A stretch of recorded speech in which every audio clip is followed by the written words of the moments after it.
So this story, quite appropriate for today, I think. It's on the 12 Blind Monks. Have you heard of this? It's an excellent story. It's a very old story.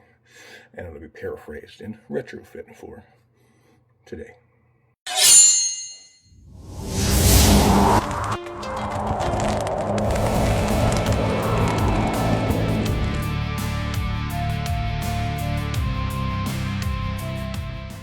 Long ago, in a remote village just outside of Nepal, there was a monastery with 12 monks. All of these monks were blind, and this monastery specifically would take in the adolescents of the area that had impairments, and all of them that were living there amongst the 12 were blind and only could rely on their senses of hearing, of scent, of the tasting of their food, and the physical senses that were, well, not their eyesight. They were raised together and got really good at communicating back and forth about what needed to be done amongst their chores and everything that they would do that day in and day out. Meditation and chores and cooking, they shared all the responsibilities. Later, as they were no longer adolescents, they were working outside one day and they heard the loud noises, what they could only describe as mountains almost moving towards them. And it was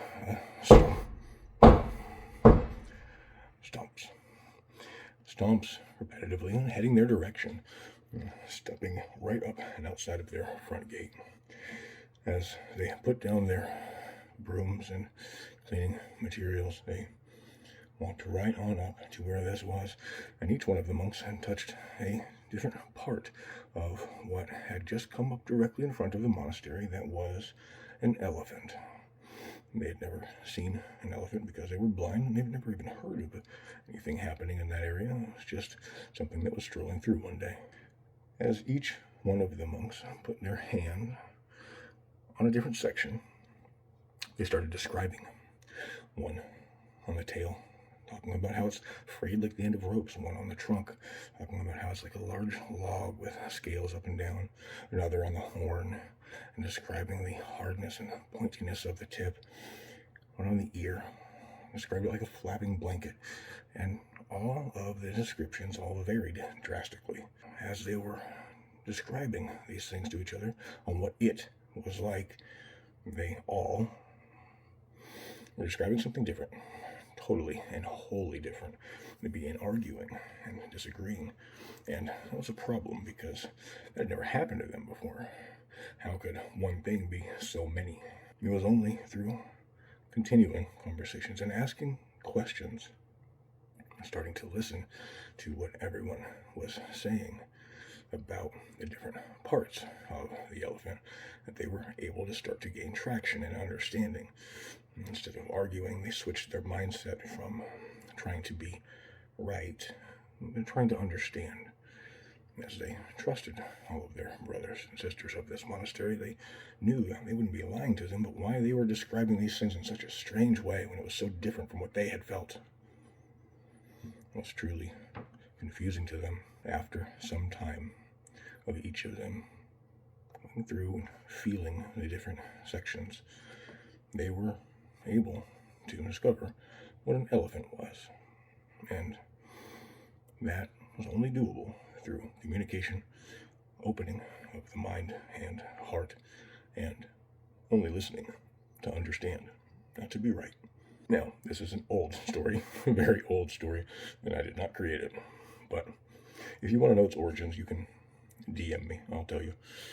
It's not always appropriate to say where things are from. Sometimes those are, well, left for stories at another time and other places. However, society. That's what the point is. Society is like the 12 Blind Monks.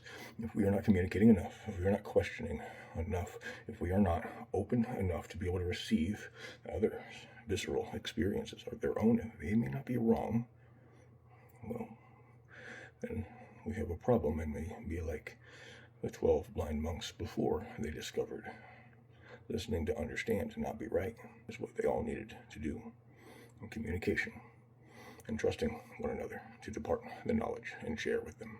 I love this story because it's just so similar to the one I have And ironically, after visiting a monastery and talking with some people about the fires, going up the different trails, sitting by everyone's fire and listening to understand, and especially those in the opposite camp, because confirmation bias is real, and we must understand that we may believe that we're right, but it doesn't mean that others are wrong. So if we can listen and communicate, ask questions, and only to have the understanding, not the necessitation of feeling that we're right, is when things will change and we will become far better off for it. I'm Instructor Thompson, my self-defense studio. If you're looking for a self-defense tool that you can use right now, the Soul Defender is the only self-defense tool that I absolutely do encourage people to look into and get.